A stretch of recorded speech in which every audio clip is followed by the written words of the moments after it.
It probably goes without saying that I have far too much Atari stuff. I mean, this is just a representation of my own personal 2600 and 7800 collections. And that's an obsession that started way back in 1989 when I was 5 years old. It was Christmas Day, we were at my uncle's house, and my cousin had just received his very own brand new Atari 2600 Junior console for Christmas. And yes, of course, I had to pick one of those up at some point as well. I vividly remember playing 2 games on it, which were Keystone Capers and Frogger, which I think were the only 2 games he actually had for it.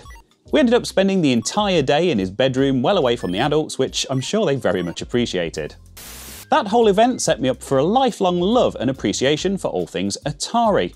Of course, the company that basically single-handedly invented the entire video games industry. So, I was very interested earlier this year to hear that the company currently calling itself Atari, or at least the people that own the rights to the name, the logo and the entire back catalogue, were going to be releasing a reimagined, new and improved version of essentially that console for the 21st century, which they're calling the Atari 2600 Plus. Fast forward to a few weeks ago, the embargo date was apparently lifted for reviews and it popped up all over the internet on various YouTube channels, social media influencers pages and gaming news websites all at once. Unfortunately, I wasn't on the list for one of those review units in the lovely big shiny white box with all of the accessories and stuff, but I really wanted to get my hands on one of these anyway. So I took matters into my own hands and I ordered one. So this is the Atari 2600 Plus in its retail packaging. As you can see, it's still sealed in the original cellophane. I haven't even opened it yet. I also ordered the paddle controllers with the 4 games in one cartridge and the CX40 Plus reproduction joystick, so I could put those through their paces and compare them to the original hardware. So, what I want to do is try to cover some of the questions that have come up since those initial reviews, and some stuff that was perhaps overlooked by people who maybe don't have the history that I have with Atari, and perhaps aren't quite as familiar with the history of the console. Things like, does it work with flashcarts? Can it be connected to a CRT TV somehow? And if so, how about using it with an original light gun? I also think that the most important thing to me is the compatibility with the 7800 console, particularly the PAL version that we got here in Europe. So I'd like to test that out as thoroughly as I can. And do the original 7800 controllers work with it? And indeed, maybe some of the other controllers that I have in my collection. So this is my review of the Atari 2600 Plus, and I think we'll start, as is traditional, with the unboxing.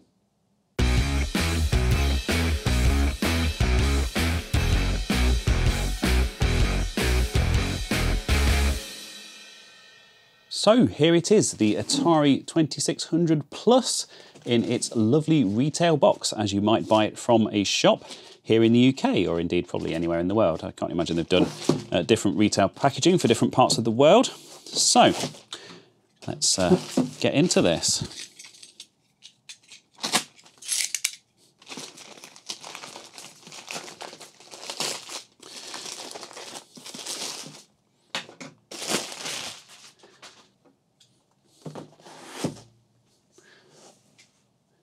So just taking a look at the outside of the box, I think it's actually very reminiscent of Atari box designs of the past, without actually being a direct copy of any kind of those specific era, which is really nice. It kind of has its own identity, and as a big Atari fan, I think definitely points there for the design, design and the branding of the box. And I've just noticed this logo is actually embossed.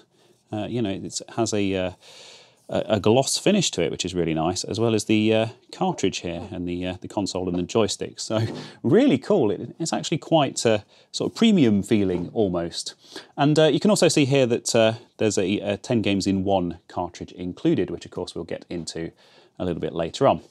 And on the back of the box, we've just got the details of some of the games that are included and a list of the accessories, of course, as you might expect.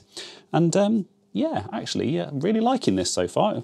I would be very happy to find this under my Christmas tree on Christmas morning. So one thing that I will mention is that, and this is something that I'm going to touch on a few times in this review because it is very important, the console doesn't actually have any games included, like built in.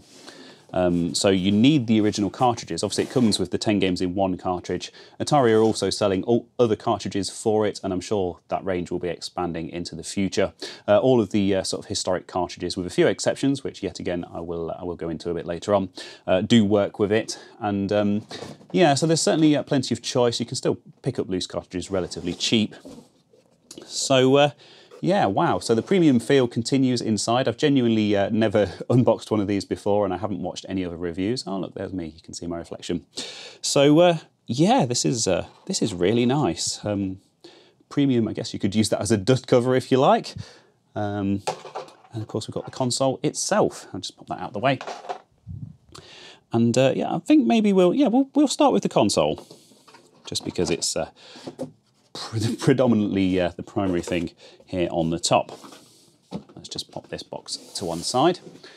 So this is the Atari 2600 Plus console in all its glory, and let's have a look while we're here and while we have one to hand, just how this compares to the real thing. So earlier on the table I had a heavy sixer, which was the original 1977 version of the 2600.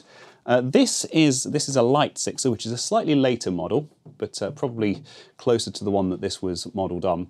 Now, as you can see, this only has the 4 switches, whereas this has 6, and that is actually historically accurate. There were also 4-switch models. I don't actually own one. It's one of the few Atari things that I don't have in my collection. But yeah, the switches, they absolutely look spot on, and you know, they do feel very authentic. Actually, I'm very impressed with the build quality of this, and yeah, you know, it's got all the lines in the right places, and the wood grain. Of course, the shade is, as you probably see on the camera there, the shade is ever so slightly different, but you know, there were different production runs of these. They were made in different factories over the years, so even the originals do have some natural variation to them. So I think we can let Atari off for that.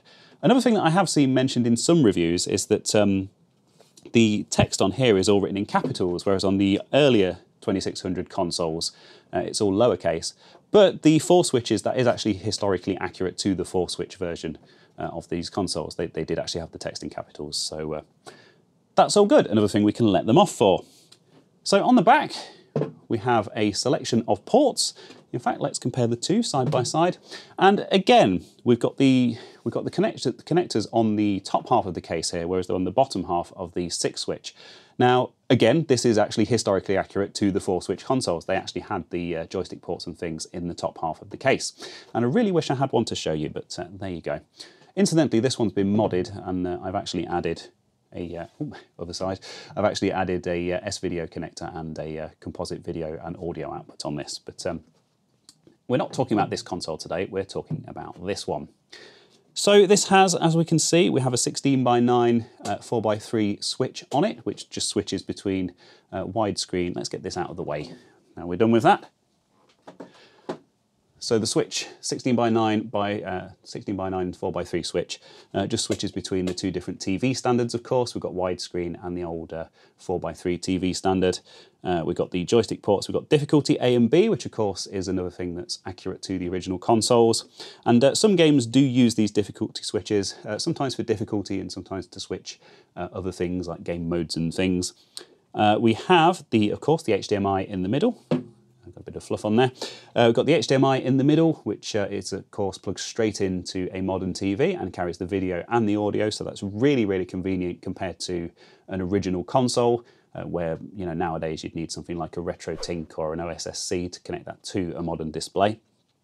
And yeah, finally we have the power port, and I am told, of course, as you can see, this is USB-C, and I am told that Atari do plan to release firmware updates for this, so any sort of compatibility issues with games and things can be addressed by updating the firmware. I also know that this has some onboard memory, and it wouldn't surprise me at all, onboard storage I should say, it wouldn't surprise me at all if you know, hackers got into this and you know, made their own custom firmwares and made it so you could actually install games and things on here. And again, I wouldn't be surprised to see this thing running Doom before too long. So you know, that does seem to be the the standard benchmark for these consoles. But yeah, really, really lovely, really authentic looking, even underneath with these rubber feet and stuff. Let me just grab the old original again. So yeah, we've got the original sticker on there and the rubber feet. So evidently whoever's designed this has put a lot of love and care into it, and you know, used the original as a reference. And it's just a really lovely thing to hold. I'm really impressed with this. I was worried when it was announced that this was going to be cheap and plasticky and you know, a bit half-baked, but even as a shelf ornament, it is a lovely thing. So any extra functionality, I guess, is a nice bonus to have. Of course, this being an unboxing, we have to go through the rest of the contents of the box. So let's see what we have in here. There's a quick start guide, which is on a nice glossy piece of card there. It's just got the box contents. It's got a QR code there, which takes you to Atari's website and presumably some instructions. So that's only one-sided, but it shows you very clearly what goes into what port. So we've got the display there, the joystick, the power, which is really nice. You know, of course, not everyone is as tech savvy as we are, perhaps the viewers of this channel. And I'm guessing this is probably the joystick. Oh, it's got the cartridge in it as well. So this is the 10 games in one cartridge that's advertised on the outside of the box. We've got some really nice classic games on here: Adventure, Combat, Haunted House, great game, Missile Command. Bit of an odd selection. Video Pinball, that's a surprisingly good game as well. And Yars' Revenge, which of course is a classic on the console. A bit of a odd selection of games, but one thing I really love about this, and this is something that other reviewers have kind of complained about, but I love it, is the original dip switches. So back in the day, you know, they used to be able to get multi-carts that had dip switches like this, and basically you've got a big memory chip in here, and depending which combination the switches are in, you know, different parts of that memory chip are visible to the console and are loaded by the console. And because this thing is the way the slot works is so authentic to the original, you know, the original consoles, of course the cartridge has to work in the same way. That said, there is a caveat when it comes to flashcarts, modern flashcarts, which don't work with this. I already know that for a fact, but I'll talk about that a little bit later when we get to that section. But that's the 10 games in one cartridge. That's included with the console, so you've got everything here that you need to get started. You don't need to buy any additional games if you're thinking of buying this as a gift or whatever. And then we go through, how does this open up? Aha! Looks like a joystick connector. So here we go. Oh, look at that. Oh dear, that takes me back. Well, I say takes me back. I play with these things most weeks, so it takes me back to last week maybe. I'll just very carefully reassemble this, because they have done a lovely job of designing this. It's really nice.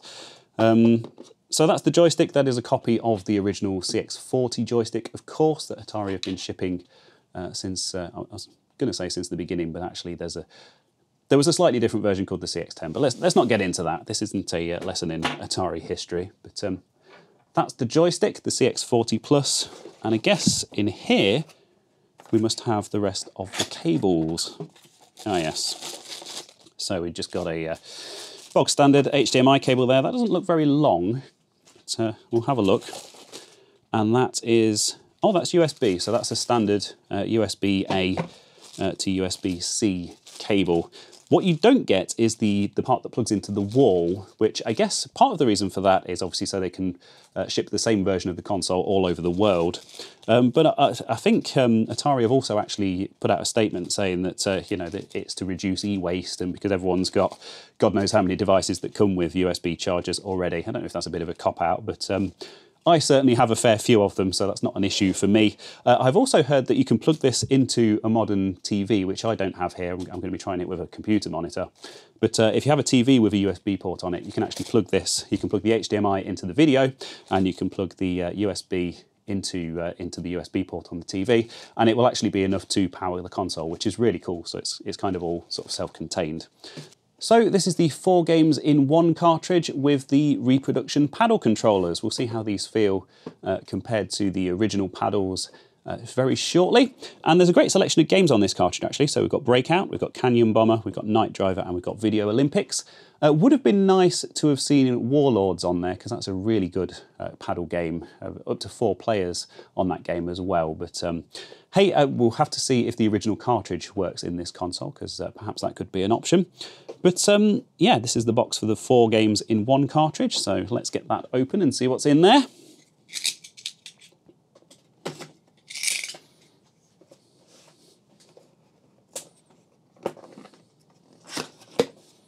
So we've got the cartridge on the top, and very, very similar packaging.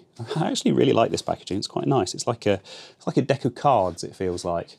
But exactly the same concept as the 10 games in 1 cartridge, which of course we've already seen, that comes included with the console. So you don't need to buy this to be able to play games, it's only if you want the paddles and the paddle games that go with it. So a nice little optional extra there. And we've also got, in the box here, oh, these are lovely. Oh, wow. Oh, wow. So these are reproductions of the original paddles. And I do actually have a set of paddles down here. So let's compare these and see how they look. So these are the original paddles as shipped in 1979.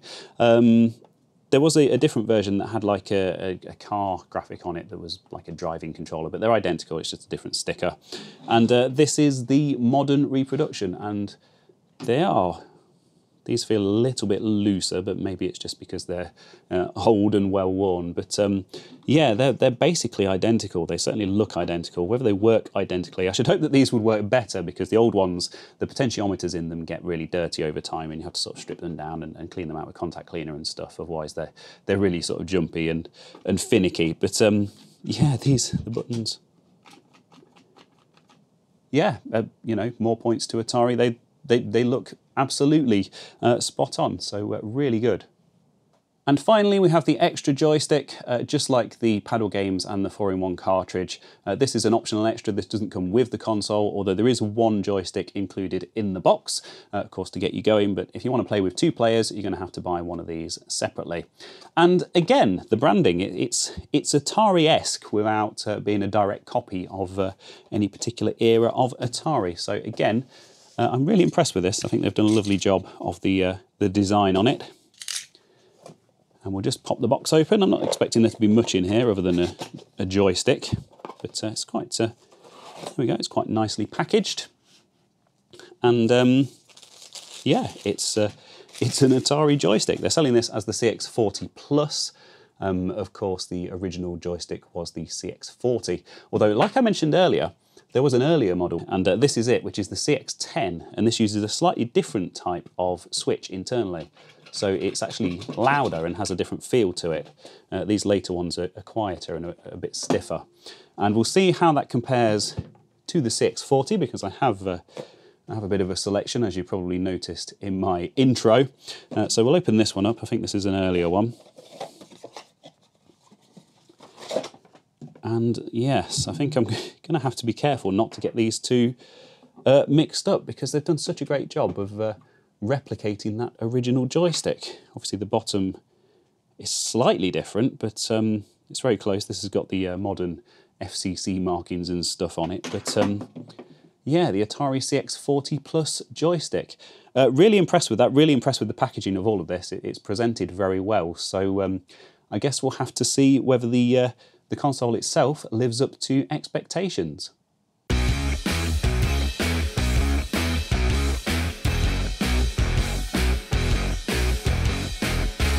So here is the 2600 Plus, hooked up for the very first time, ready for its first test. I've got it plugged into a computer monitor here, which of course doesn't have its own built-in speakers. So I've also had to connect that to this Bluetooth speaker, which is just over a 3.5mm cable as standard, so we can actually hear some sound out of this thing.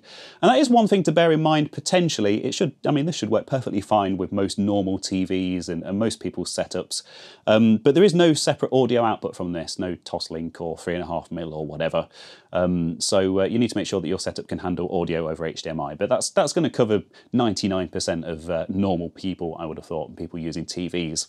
And speaking of the HDMI cable, one thing that really made me smile when I was plugging this in, I wasn't expecting, was the Atari logos that are actually moulded into the plugs. Not just the joystick plugs, as you might expect, but the HDMI and the power plug as well, the USB-C power plug that comes with it. You know, they could have used very cheap off-the-shelf cables, but they actually went down the route of getting their own moulded, and that's really cool. It's a really nice little touch. But anyway, it's all set up and ready to go. It's got the 10 games in one cartridge in there, which comes included with the console in the box, and that is set to boot up to Video Pinball, which is one of my favourite games on this console. So yeah, let's get it fired up for the very first time. Obviously, the first thing you notice is that light-up Atari logo. The original consoles didn't do that, but that's a really nice touch. I really like that, and it does look really good. Of course, you've got the Atari logo flashed up on screen there, and it takes a few seconds to load the game, I believe. That was a lot quicker than I was expecting, actually, based on some of the reviews. And there it is, Video Pinball. Now, as you can see, that's stretched out to fill the entire screen, if that's what you want. The original aspect ratio would have been 4:3, obviously on an old style square TV. And the great thing about this is that we can actually switch it, and we don't need to reboot it or anything like that, and it'll instantly switch back into that mode. And that's going to be my preferred way of playing this, just because I don't like the original picture to be stretched. Some people do, that's up to you, but it's nice to have that as a switchable option. So this is a question that I've seen come up online, so I thought I'd check, and that is the resolution that this runs at. And as you can see, that's 1280 by 720, which is a 720p signal, which is not what most people would describe as full HD, which would obviously be 1080p. And of course, we've got 4K nowadays as well, although I didn't expect this thing to be 4K. So yeah, the rumours are true, and it does actually only output a 720p signal. Now, of course, we're dealing with 1970s and early 80s graphics technology here, so it doesn't really you know, it doesn't really take away from that. But just again, something to bear in mind, and perhaps I was expecting a native 1080p signal from this thing. But I'm going to play some games now, and of course, if I discover any compatibility issues or anything that doesn't work, I will let you know.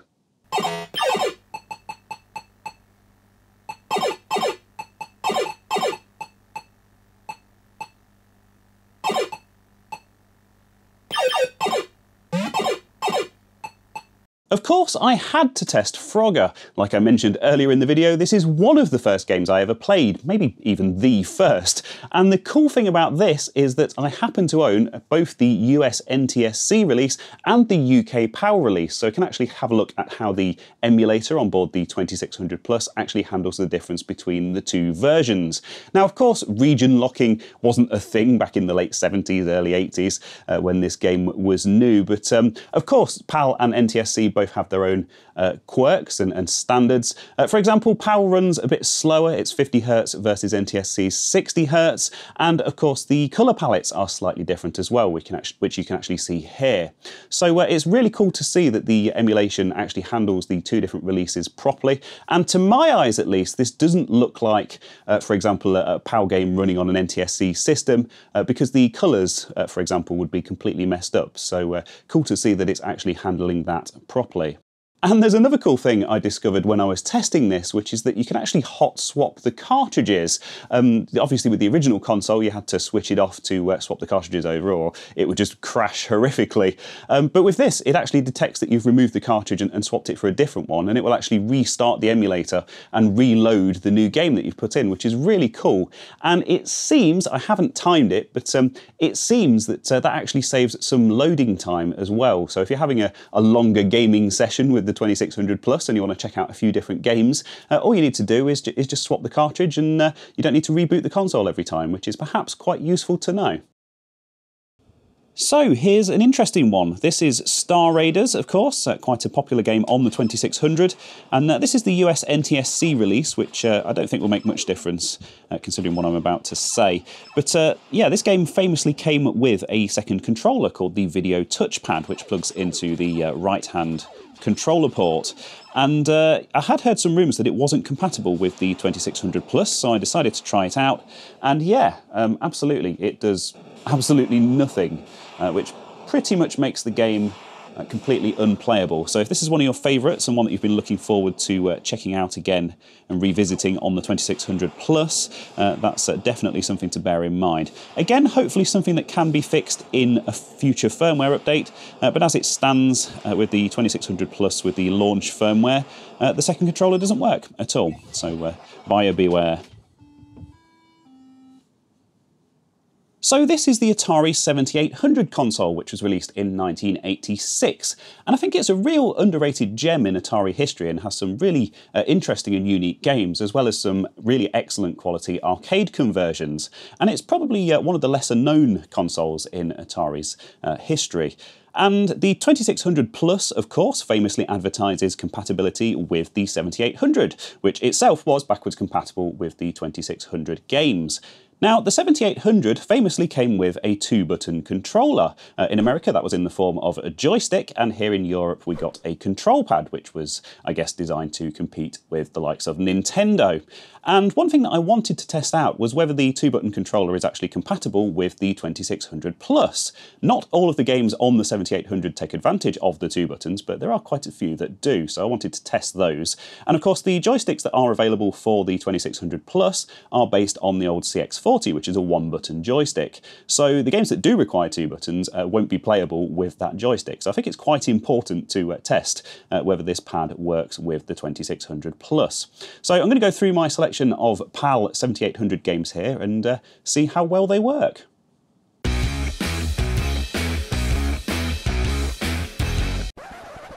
And unfortunately, we've fallen at the very first hurdle here with Ace of Aces, which is not only a great game that I was really looking forward to testing out, but also makes great use of the 2 buttons on that 2-button controller. So it would have been a really good test.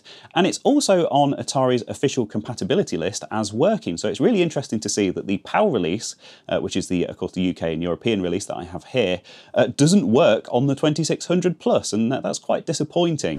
Thankfully, I have had a lot more luck with Alien Brigade, which is one of the best games on the 7800, in my personal opinion, and I believe it's also a platform exclusive, so the only place you can actually play this game.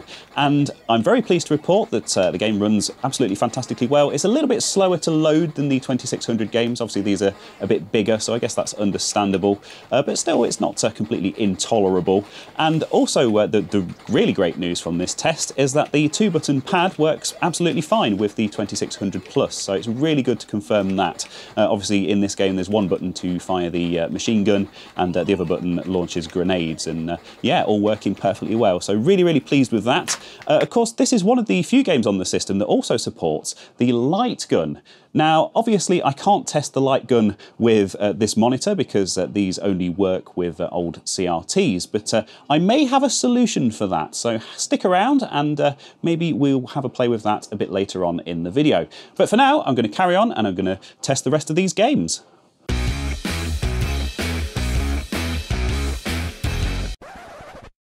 Ball Blazer, another great game on the 7800, and it's one of the enhanced cartridges that has a pokey sound chip inside, so I was very keen to test this one out, and I'm very pleased to report that the sound does work. It works perfectly fine. But as you can see, the graphics are a completely different story. It's flashing like mad and all the screens just screwed up and corrupted. I have tried cleaning the edge connector on this cartridge with some contact cleaner, and it's not made any difference whatsoever. So I'm not sure if it's the cartridge. I'll test it in my physical console, and of course I'll put the results of that up on screen in the edit. But for now, I think this one's going to have to go in the non-working pile.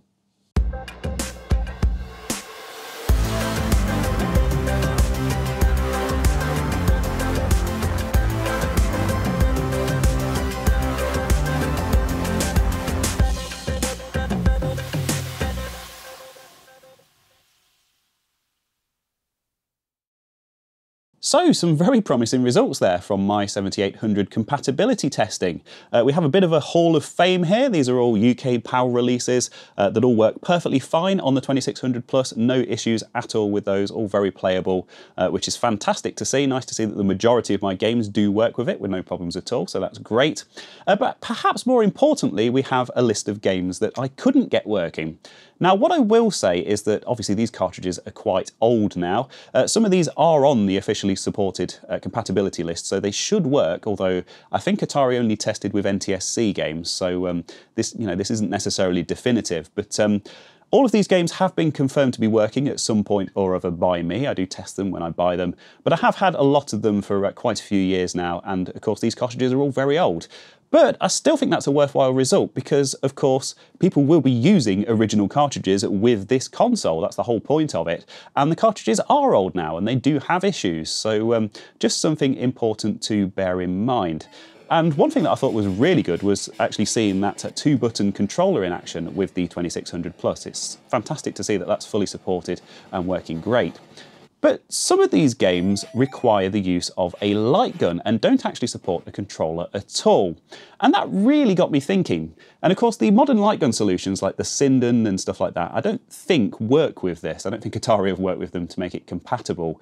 Maybe there's a way to do it, I'm not really sure. I don't own one, so I'd be interested in people's thoughts on that down in the comments. But what I do own is the original Atari XE light gun here, which does work with the 7800 console. And that really got me thinking. And of course, this isn't going to work. This is a very stupid idea, but you have to try these things, and somebody's bound to ask the question at some point or other. So let's get this thing hooked up to a CRT.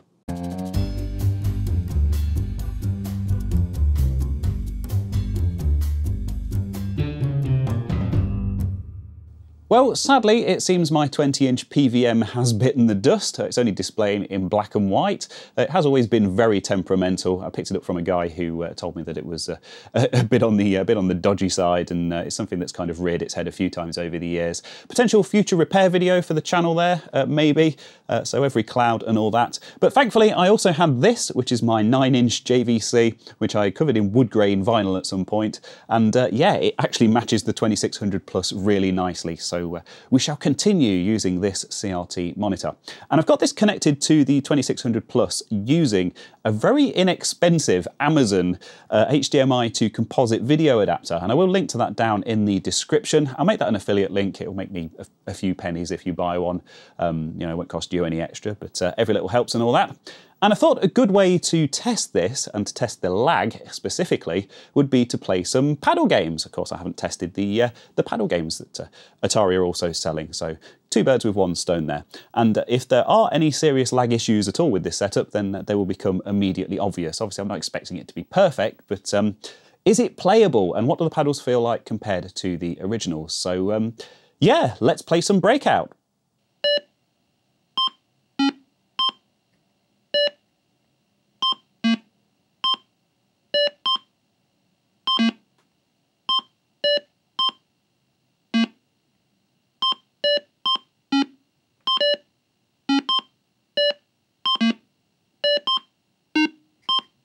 So that's actually very playable, and the paddle controllers feel absolutely spot on, so that's really, really cool. Definitely a setup I can recommend if you want to have a play with it just for a bit of fun. So yeah, there's another potential option. But of course with a CRT we also have the option of using light guns. Now this isn't going to work. I keep telling myself it's not going to work, and it's going to be an absolute miracle if it does, but let's try it. We've got all the bits here, so let's try some of those 7800 light gun games.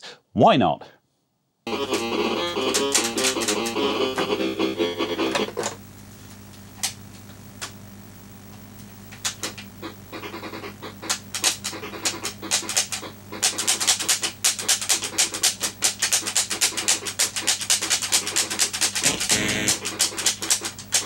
So in a result that should come as a surprise to absolutely nobody at all, no, you cannot use an original Atari light gun with the 2600 Plus using an HDMI to composite adapter. It was never going to work. But hey, you got to have a bit of fun sometimes, and you got to try these things. So why not?